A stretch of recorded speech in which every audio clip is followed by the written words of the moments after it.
Estamos en los momentos finales de esta larga sesión de interpelación a la ministra de Educación, Flor Pablo. Momentos finales porque según la lista de oradores, esto ya no tendría para mucho más. Vamos a hacer la evaluación en algunos instantes con la congresista Marisol Espinosa desde el hemiciclo, pero le damos la bienvenida al ministro de Justicia, Vicente Ceballos. Hay una cartera de temas realmente para comentar. Ministro, gracias por estar con nosotros. Buenas noches. Enrique, buenas noches. Muy amable por la oportunidad. Bueno, cuéntenos primero su impresión sobre esta interpelación a la ministra de Educación. Es la tercera interpelación a un ministro de Educación en lo que va pues de este régimen, de este quinquenio. Las dos anteriores han tenido consecuencias dramáticas, hay que decirlo de alguna manera, porque terminaron en mociones de censura. ¿Qué se espera para el caso de la congresista Flor Pablo? De la ministra, perdón. Sí, ya terminó el debate, por cierto, hace escasamente 15 minutos. Primero tengo que saludar la sobriedad con que se ha presentado la ministra. Ha sabido sobrellevar de la mejor manera estos dardos que en cierto momento del debate propio del escenario parlamentario se han venido dando. Y lo más importante, ¿no? Ha dejado sobre la mesa asentada lo que es una auténtica política educativa impulsada por el gobierno. Y no es redundar, pero es necesario precisarlo, Enrique. Fíjese, hay una comisión investigadora. El propio Ministerio de Educación ha instituido una comisión de alto nivel para revisar los textos. Correcto. Hay una serie de acciones que ya se han implementado y en paralelo viene la interpelación.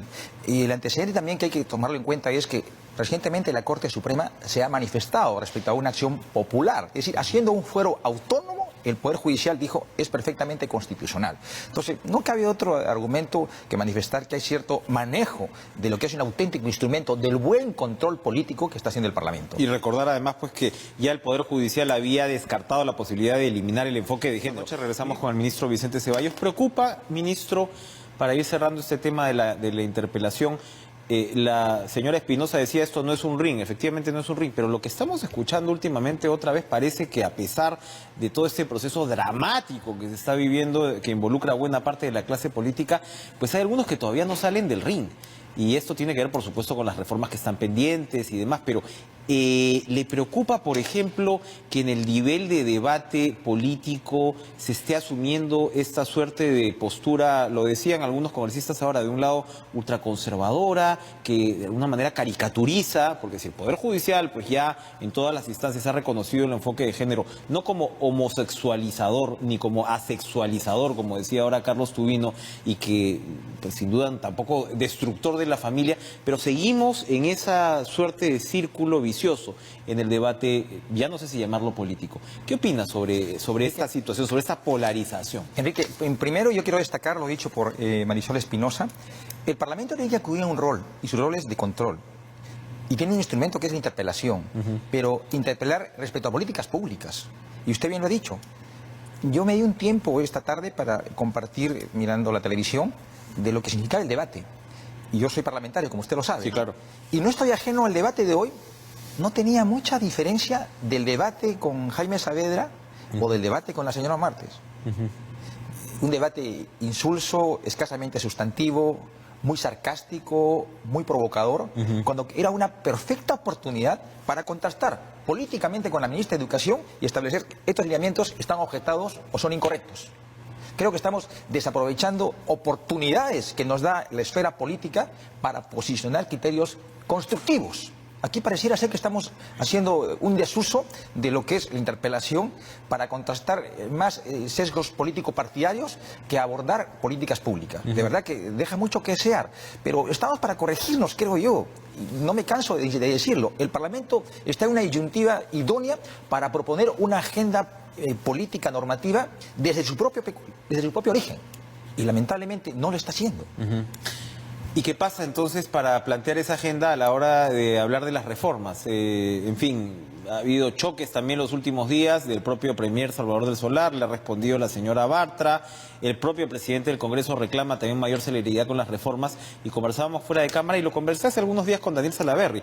El tema de la reforma de justicia, para empezar, está desde agosto del año pasado. Estamos hablando casi un año de proyectos de ley que están presentados y todavía no vemos finalmente la luz al final del túnel. Y por supuesto ahora estamos hablando mucho de la reforma política, pero bien sabemos que el objetivo principal a la hora de plantear el referéndum fue la reforma de justicia, que es seguramente la más trascendente. ¿Cuál es el nivel de avance? ¿Qué nos está faltando? ¿Cómo va a presionar el Ejecutivo? Quien está en la responsabilidad funcional en el quehacer público tiene un reto. el reto de hacer huella, de construir país y mirando a un objetivo cercano. Es el 2021 bicentenario. ¿Cómo no tener la osadía de un trabajo concertado, con instituciones sólidas, sostenidas y que tengan credibilidad? Y esto pasa necesariamente por propuestas que ha alcanzado en su momento el Ejecutivo: reforma judicial, reforma política. Bien lo ha notado usted, presentamos 8 proyectos para la reforma judicial en agosto del año pasado. A la fecha se han aprobado 6, hay una que ha sido observada relacionada a la probidad en la abogacía y una segunda que el día de ayer no logró los votos porque se tratase de una ley orgánica que escasamente logró 39 votos, está sujeta a una reconsideración. ¿Cuál es esta última? Esta última está relacionada a crear un sistema anticorrupción en el Ministerio Público, que dicho sea de paso ya lo tiene el Poder Judicial, ¿correcto? Entonces, definitivamente no se entiende por qué esta especie de desidia de no comprometerse con un expectante futuro para el país. Y entramos ahora a un reto mayor, que usted también lo ha puntualizado muy bien, es la llamada reforma política. La reforma política no puede ser etiquetada, ni ponerle el nombre particular, ni quién lo impulsó. Creo que se trata de asumir una visión país. Queremos un Parlamento diferente, distinto, reforzado, auténticamente institucionalizado respecto al que tenemos hoy, al 2021. Creo que no hay peruano que se oponga. ¿Y por qué no hacemos? ¿Por qué no lo hacemos? Se ha decidido de que los proyectos presentados por el Ejecutivo, que sean un número de 12, pasen a un costado y se priorice un proyecto que fue encarpetado en 2006-2007. En ese momento decidía una comisión, la congresista Patricia Donaire. Bueno, dio marcha a un costado, el proyecto también se fue a un costadito. Hoy día sí se lo ha recuperado y se lo ha puesto en la agenda y lo están asumiendo como una columna vertebral para los demás proyectos. Los proyectos del Ejecutivo, que es más, han sido elaborados por profesionales especializados, encabezados por Fernando Tuesta, han quedado cual si fuera relegados. Y tiene un consenso bastante interesante a nivel país. ¿Por qué no? Dice que se está revisando el código, según lo que me comentaban. Ayer me dijeron que no, pero pues todo indica que es así, porque ya los proyectos de ley están listos. Efectivamente. La propuesta que es una ley macro... Y perdón, proyectos de ley que habían sido discutidos con las propias bancadas. Entonces es como que vuelves a lo mismo. Ya les consultaste, se los pones en la mesa y no salen. Sí, y eso pone en evidencia lo que lamentamos una vez más, ¿no? Pareciera ser que se prefiere que prime el contraste político antes que un interés país. Aquí el reto creo que es de todos, ejecutivo, legislativo, todos tenemos que asumir un quehacer. Lamentablemente estamos más mirando de una u otra manera objeciones que asumiendo criterios objetivos, constructivos, que lamentablemente no se están mostrando y que el país lo necesita. ¿No se quieren reformar los partidos? Mire, el comportamiento que se ha tenido en estos días es que no se quiere. Ojo, sin embargo, hago un paréntesis. Hay un documento que han elevado a la mesa directiva del Congreso alrededor de 6 fuerzas políticas, pidiéndole que se priorice en la agenda del debate de Constitución lo que es las reformas planteadas por el Ejecutivo. Pero, sin embargo, la presidencia de dicha comisión tiene autonomía. La tuvo antes, la tiene hoy, que es la señora Bartra. Esperemos que haga eco de ella, pueda asumir alguna rectificación y realmente se pongan por una cuestión también de oportunidad. Porque no olvide que este mismo Parlamento aprobó una norma que establece que un año antes de las elecciones no se puede acudir a ningún tipo de modificación normativa en materia electoral. O sea, tendríamos aproximadamente esta legislatura y la legislatura que se inicia en agosto hasta el 15 de diciembre. Pero Luz Salgado dice que esto ya no va a ser para... No, luego se ha rectificado, ha dicho que ha sido un error, pero mire, de los 12 iniciativas planteadas por el Ejecutivo, 8 tienen carácter legal y 4 tienen carácter constitucional. Y si hablamos de reformas constitucionales, tienen que ser votadas en 2 legislaturas. La primera legislatura acaba en 15 días, perdón, en 30 días. Estamos 9 de mayo, la legislatura acaba el 15 de junio y la segunda acaba el 15 de diciembre. El próximo año ya estaríamos a un año de las elecciones próximas. Factor tiempo no tendríamos como aliado. Entonces, por eso se reclama un mayor interés, una mayor preocupación y sobre todo, ¿no?, dejarnos ya de sesgos y empezar a trabajar por el país. El Ejecutivo no va a sacar el dedo de esta urgencia, porque hay quienes dicen también que el Ejecutivo no ha sido constante en priorizar el tema de las reformas, digamos, a nivel de comunicación y no dejarlo de lado. Ayer hemos estado contabilizando, son exactamente 23, 24 días desde la presentación. Obviamente, en un espacio de responsabilidad, propusimos una especie de atención por parte del Legislativo de 2 semanas, ¿no? Para que se pueda complementar, pueda ser derivada de las comisiones respectivas, todo eso, y recién se puede reanudar. Pero sorprendidos porque propone un cronograma de actividades, la comisión especial, que es la Comisión de Constitución, y no lo incluyen. Ponen un texto de un proyecto encarpetado hace 2 años atrás y lo nuestro lo pone como un insumo, como un complemento, cuando ha sido un trabajo, como un trabajo producto de una labor especializada, ¿no? Y esto pone... Lo que antes dijeron que iba a ser insumo, no lo ponen otra vez. Como, ¿no? Y esto pone en evidencia ciertas actitudes políticas que realmente no suman. Entonces, creo que la ciudadanía también está dando cuenta del accionar de uno que otro actor, y en este caso creo que se hace necesario que pongamos sobre la mesa nuestra verdad política. ¿Queremos o no queremos avanzar?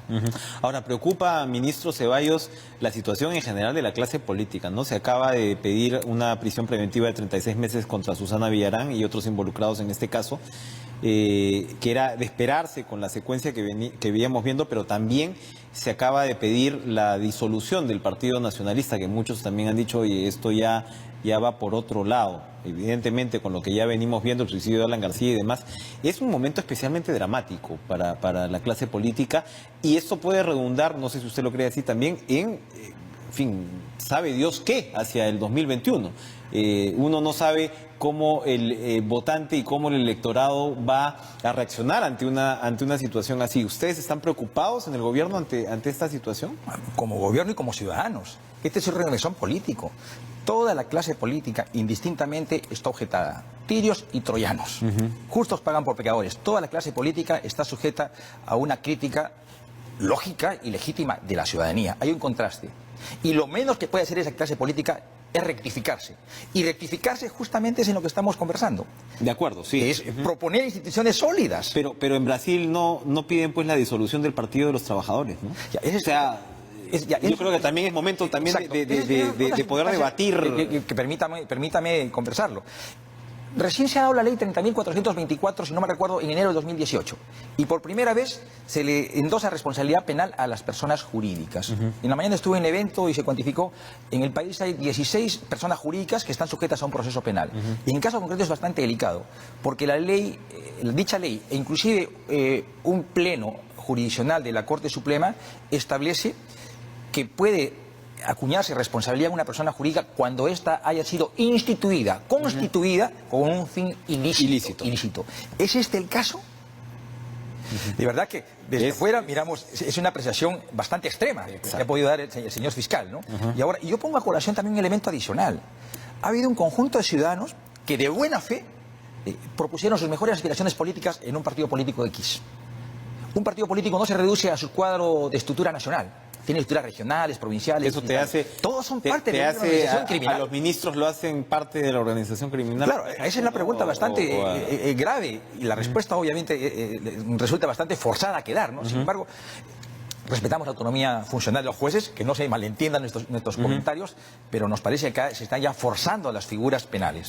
Y yo le quería preguntar también algo que tiene que ver de todas maneras con su sector, porque cuando uno dice, ok, Junta Nacional de Justicia, se hizo todo el esfuerzo, se ha creado efectivamente, que lo conversábamos también fuera de cámara, fue lo primero que salió precisamente por la urgencia, ¿no? Ahí sí el Congreso se puso un poco más las pilas por la urgencia, porque no tenías Consejo Nacional de la Magistratura, haces todo el esfuerzo y hasta hace un par de días había 11 candidatos para 7 plazas. Esto quiere decir que, claro, que los abogados de renombre de repente dicen, bueno, meterme en este coso, ¿no? En este circo, de alguna manera, es algo que no me interesa. El temor que yo tengo es, bueno, cuando dicen, va a haber una gran renovación de la clase política, no lo veo tan claro, ¿no? O sea, es decir, la percepción ciudadana frente a todo el sistema es bastante complicada, y lo de la Junta Nacional de Justicia de repente nos lo está adelantando. No, y comparto su apreciación y preocupación, obviamente. Un escaso número de aspirantes, aunque dicen quienes se han inscrito inicialmente. Son muchos más. Son muchos más, ¿no? Exacto, pero los que han formalizado son bastante. Lo segundo es que las vallas son bastante elevadas. Y lo tercero, ¿no? Es que aquellas personas que gozan de un solo prestigio profesional no van a estar sujetos, pues, a un escrutinio de una entrevista personal. Ya pasaron en su historial académico esa etapa, ¿no? Entonces, son muchos parámetros que hay que evaluar. Pero de verdad que esperamos de buena fe que muchos profesionales con mucha solvencia moral puedan sumarse a esta convocatoria para adecentar lo que es la Administración de Justicia, empezando por la Junta Nacional. Así es. Bueno, lo que sí salió fue el Consejo para la Reforma del Sistema de Justicia, ¿verdad? Sí. ¿Cómo está caminando ese proceso? Recién se ha publicado la norma ayer y resulta quizás la norma más importante de esta gran reforma del sistema de justicia, porque va a ser el filtro ineludible por el cual debe pasar la gran reforma del sistema de justicia. ¿Correcto? Solamente dos observaciones que se las digo.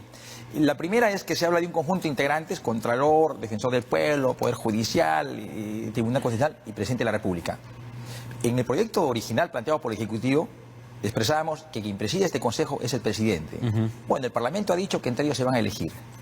Me cuesta creer que haya una entidad que no la presida el presidente y del cual él sea parte, siendo la más alta magistratura Claro, lógico, del país. lógico. O sea, Va a estar sentado en la mesa mientras los congresistas van a mientras los otros integrantes decidan. Y lo segundo, o sea, el motor de este tipo de consejos es la Secretaría Técnica.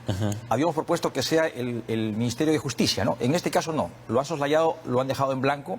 Esperemos que a través de la reglamentación correspondiente se pueda considerar que sea el Ministerio de Justicia con previsión. Pero eso sí, destaco la importancia, quizás la ley más importante, porque a través de este Consejo se va a impulsar la tan ansiada y largamente esperada reforma del sistema de justicia. Y ahí están involucrados todos los operadores de la Administración de Justicia. Y aquí una pregunta de la ciudadanía legítima, ¿no? ¿Qué hace el Poder Ejecutivo metido en un tema de justicia? Y se la respondo. Justamente porque esta es una política de Estado donde deben comprometerse todos. Y el gran cuello de botella por el cual no han avanzado las grandes reformas es por el aspecto presupuestal. Pues aquí tenemos al Poder Ejecutivo, que va a priorizar exactamente, el dinero va a priorizar necesario. los presupuestos necesarios para esta gran reforma. Ahora, hablábamos precisamente del tema de la reforma del Poder Judicial. ¿Cuáles son los aspectos fundamentales, cree usted, de lo que habría que sacar adelante? Mire, a ver, en principio creo que debe abordarse una revisión integral a toda la ley orgánica del Poder Judicial. Lo segundo, tenemos que trabajar el tema de la Academia de la Magistratura. Antes de irse, el doctor Víctor Prados Saldarriaga, sí. Usted sabe que declaró en emergencia el Poder Judicial y estableció una serie de propuestas, y muy interesantes, ¿no?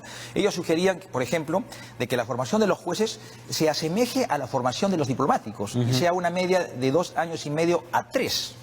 O sea, abogados formados en la judicatura y que pasen necesariamente por una academia de 2 años y medio o 3. Me parece que le daría no solamente solvencia ético, sino solvencia académica. Así es. Ideal. Lo segundo, un tema muy interesante, ¿no? Tenemos un 40% de magistrados y fiscales en el país, o son provisionales o son supernumerarios. O sea, el resto son titulares. Y obviamente la provisionalidad no te da certeza de una buena administración de justicia. Claro. Y lo tercero, un tema que de repente va a despertar. Porque yo además soy muy vulnerable como juez si es que soy provisional. Entonces estoy mucho más sujeto a una serie de presiones porque finalmente estoy cuidando la silla, ¿no? Los grandes problemas o crisis de justicia que hemos tenido en el país ha pasado justamente por magistrados que están en esas circunstancias. Y un tema que también dejó Víctor Prados Saldarriaga es que al interior del Poder Judicial las elecciones de presidente de Corte Suprema o de Cortes Superiores sean a través de elecciones universales, donde participen todos los... Sí, claro, exacto. O sea, un voto. Claro, un tema interesante, ¿no? Sí. Pero que también puede generar ciertos sesgos dentro de la judicatura. Por eso, discutible, pero temas... Pero romperías la camarilla de los supremos, pues, encerrada, que hasta ahora tiene problemas. Y la otra pregunta iba precisamente conectando con lo que usted señalaba de este Congreso, pues, gallito, hay que decirlo así, ¿no? Que siempre prioriza el tema del control político y, por supuesto, la particularidad que hemos tenido con este Congreso en este quinquenio. Pero la reforma política incluye también medidas un poco para, otra vez, proteger la figura presidencial y proteger, digamos, cierto margen que pueda tener el Ejecutivo para actuar. Hablamos, por ejemplo, del tema de eliminar la cuestión de confianza en el caso del presidente del Consejo de Ministros entrante, ¿no? Hablamos de una serie de mecanismos. Estos tampoco han pasado todavía, por supuesto están en el paquete y son muy importantes realmente para tener... rebalancear los poderes, ¿no? De alguna medida. Está en la primera reforma constitucional y la comisión encabezada por Fernando Tuesta le ha titulado Reformas de la Gobernabilidad. Es muy sugerente, ¿no? Ahora inclusive la eliminación de la figura tan forzada y que se ha venido aplicando últimamente es la vacancia presidencial, por ejemplo. Es decir... De la vacancia por incapacidad moral. Exactamente. ¿No? Habla de la propuesta está encaminada a un auténtico equilibrio de poderes, ¿de acuerdo? ¿Cuál fue la concepción inicial de este régimen de poderes? Y lo segundo, que no hay un desequilibrio, sino que hay una compensación, sin evitar de que el Parlamento rehuya a este rol protagónico de que es acudir a una labor de control de la función administrativa o ejecutiva. Ahora, ¿se incluye en las propuestas de reforma el tema de la segunda vuelta? El tema de descolgar la elección parlamentaria de la primera vuelta para pasarla a la segunda, que es muy interesante, porque claro, uno va votas en la primera vuelta y tienes pues esta atomización, ¿no? Y de ahí tu segunda vuelta es completamente distinta, Sí. seguramente.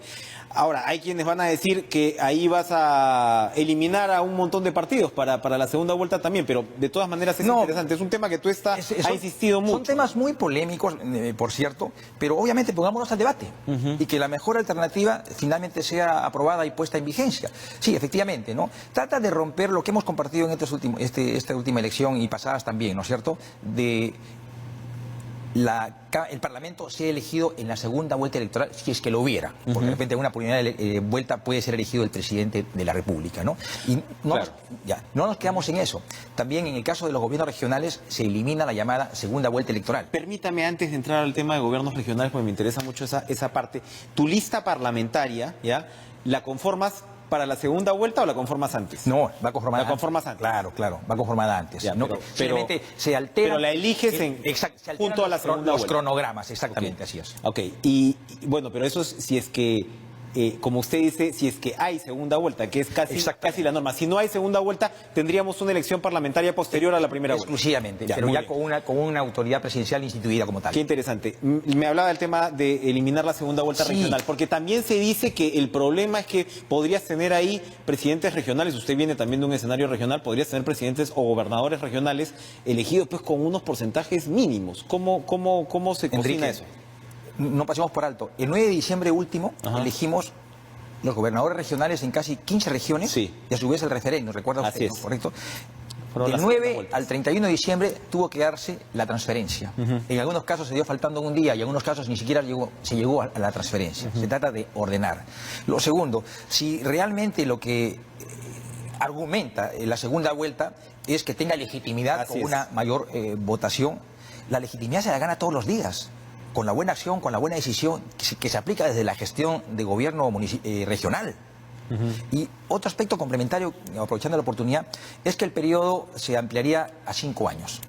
No 4 años como es en estos momentos para los gobiernos regionales y para las municipalidades. ¿Es muy corto el periodo? Sí, es muy corto para darle mayor ductilidad en lo que respecta a las gestiones, al programa de inversiones que se tiene. Es muy corto el plazo. Usted recordaría que se cortó la reelección. Perfecto. Sin embargo, se propone un año adicional para que tenga la oportunidad adecuada y necesaria para que pueda aplicar todas sus políticas de gestión que haya propuesto a sus electores. Otro tema bien interesante es el tema de las primarias, ¿no? De las primarias que se darían, que es un solo día, ¿no? Donde todos vamos a ir a votar.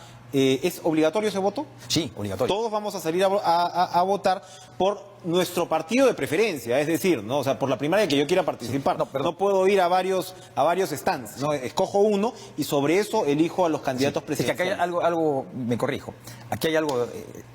En estos momentos, por ejemplo, ¿cuáles son las metodologías de votaciones internas? ¿Votan los militantes? Sí. Votaciones abiertas, o sea, de cualquier ciudadano puede votar sin ser militante. Y lo tercero, elecciones indirectas, a través de delegados. Que es la que todos los partidos hacen, Eso los delegados. Entonces yo con mi delegado manejo todo el tema y la excepción se convirtió en la regla. Exacto. Ahora la propuesta es que sean elecciones universales. O sea, votan los militantes y todos los que quieran votar. En un solo día y bajo supervisión del sistema electoral. ¿Correcto? Y ojo, algo adicional. ¿Voy a votar en un solo local? ¿O voy a tener que ir al local del partido al que a mí me interesa? O sea, es decir, como una elección, es a mi local de votación normal. El local que proponga el partido. Ya. Lo importante es que va a estar supervisado por la OMPE. Ya. Va a haber transparencia y objetividad. ¿Correcto? Y algo adicional, se elimina el voto preferencial. Y obviamente tiene justificación la eliminación del voto preferencial cuando hay elecciones internas. O sea, allí está la legitimidad. Claro. El voto preferencial, ¿cuándo se dio? Cuando los dueños del partido decían, tú vas 1, tú vas 2, tú vas 3. No. Que el elector decida. Bueno, ahora en las elecciones internas es el elector quien ya empieza a decidir y a escriturar cuál va a ser el orden de la ubicación inclusive. Y los candidatos harán su campaña en este caso para su voto preferencial, o sea, para hacer, ¿no?, que los... Y adicionalmente a ello se está proponiendo que haya un mínimo de militancia. Si no, no pudiera participar en las juntas electorales. ¿Y eso para qué? Para romper esta especie de dilema que las campañas electorales parlamentarias distraen a las campañas del propio partido.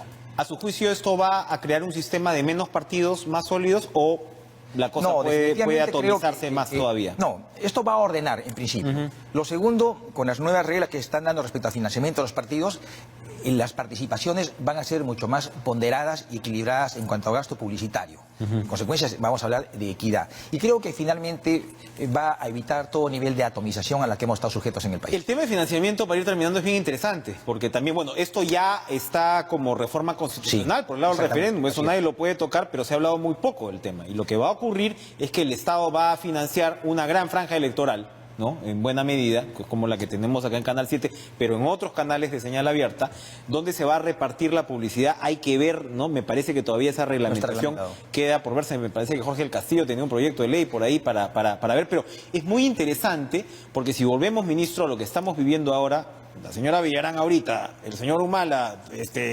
20 años, 26 años y medio para su señora, el señor Kuczynski, no en sí, o sea, buena parte de los casos tiene que ver con el apetito por recoger dineros para las campañas electorales, ¿no? Y algún político me comentaba con ironía, nos están metiendo a la cárcel cuando quien se quedaba con esa plata eran los canales de televisión. Hay algo de paradoja ahí. Suena ironía, pero es la realidad de las cosas. Es la realidad. Pero esto va finalmente a eliminar. Y hay un sistema como... Hay gente que lo critica, que le parece que es una suerte de estatización de la política, pero hay un sistema como el de México. México, con todos sus problemas, Odebrecht no entró. Odebrecht no entró con todo el tema porque precisamente ellos han optado porque el Estado se encargue de esa parte. Entonces eso va a ser bien interesante pero el también. mensaje va más allá, ¿no? Porque es un mensaje ponderado de igualdad. O sea, todos participan en igualdad de condiciones. Obviamente, el partido político en el escenario presente, ¿no? Que tiene más recursos, más publicidad, más difusión, más presencia y mayor capacidad de inducción. ¿A quién? Al elector. ¿Qué es lo que ha pasado? Ahora El que ha puesto más plata es el que ha Ahora, salido. ¿quiénes van a ir? Van a ir todos en la franja política electoral en igualdad de condiciones. ¿Quién lo determinará? Lo determinará el sorteo que haga el sistema electoral. ¿Quién lo financiará? Lo financiará el Estado, que no es ninguna novedad, porque ya viene financiando a todos los partidos que tienen representación en el Congreso de la República. ¿Se limita la publicidad exterior? No. Esa publicidad privada sigue siendo... No hemos llegado a ese. Entonces, vallas vamos a tener de todas maneras. Pero bueno, son cambios efectivamente importantes. Ojalá que el Congreso se ponga las pilas y ojalá pues que tengamos un 2021 en medio de este drama, ¿no? Un poquito más esperanzador, ¿no? Qué compleja es la situación. Mira, Enrique, ya que me permite esta reflexión. El año 2018 ha sido un año difícil. Y lo empezamos cerrando el 2017 con lo que fue... la no vacancia de Pedro Pablo Kuczynski, usted recordará. Sí, claro que sí. O sea, y el indulto a Fujimori. Pero también nos auspiciaba ese diciembre de 2017 un 18 bastante complicado. Y se dio con la vacancia del presidente, y la asunción del cargo del presidente Vizcarra, vinieron algunas interpelaciones. El contraste político fue bastante fuerte. Y surgió el tema de los cuellos blancos del Callao, la reforma judicial, el referéndum, el asilo, la extradición. O sea, ha sido un tema muy movido. Y cuando muy movido. pensamos, bueno, ya mire cómo vamos Pero dos cosas, Enrique, que no hay que descuidarlas. Las instituciones funcionaron, porque ahí están, vigentes. La democracia aguantó. Aguantó. O sea, tuvo capacidad de sostenerse. Y lo segundo, hubo crecimiento. En 2017 crecimos 2.5. En 2018, 4 puntos. O sea, mire, hubo sostenibilidad. O sea, los funcionamientos reactivos operaron. Y allí estamos como país. Obviamente aspirábamos a que este 2019 sea mucho más solvente, ¿no? Sin embargo, estamos ya en su quinto mes y se están mostrando todavía algunos rasgos de confrontación, que esperamos que no se llegue a escenarios más críticos. Creo que mirando al 2021 nos reclama toda la clase política un nivel de entendimiento. Y la oportunidad que nos da la reforma política creo que es la oportunidad ideal para ello. La del estribo, es temprano para hablarlo, pero lo que representa Martín Vizcarra, el gobierno de Martín Vizcarra, ¿cómo se va a proyectar hacia el 2021? Es decir, pues estamos pues en esta suerte, pues que claro, evidentemente la reelección no es posible, el Congreso se va a renovar y todo, pero de todas maneras tienes a un actor político puesto en el escenario, tanto Vizcarra como lo que ustedes en todo caso representan en medio de esta complicada transición que fue después de la renuncia de Kuczynski. Pero ¿cómo se va a proyectar esa presencia? ¿O van a desaparecer de escena? ¿Cómo? O sea, es muy particular el sistema político peruano. Hablamos del futuro inmediato, ¿no? Tenemos un norte que es llegar con un país solvente, institucionalizado y obviamente con un país encontrado en sí mismo mirando al Bicentenario de 2021, que ahí culminamos nuestro periodo. Más allá de ello, obviamente no estamos en esa circunstancia, pero sí creo que con toda la responsabilidad y compromiso de que en el día a día brindar nuestro mejor esfuerzo, ¿no? Hay esta responsabilidad que tenemos frente al país. Gracias, Vicente Ceballos. Don Enrique, sí, permítame una línea final. Reconocemos y sabemos del valor, del coraje de la mujer peruana, que este próximo domingo lo gocen en familia y tengan un bonito Día de la Madre. Muy bien, muchas gracias, ministro de Justicia Vicente Ceballos, por acompañarnos en esta interesante entrevista. Vamos a ir a una pausa y regresamos con más en Caracas.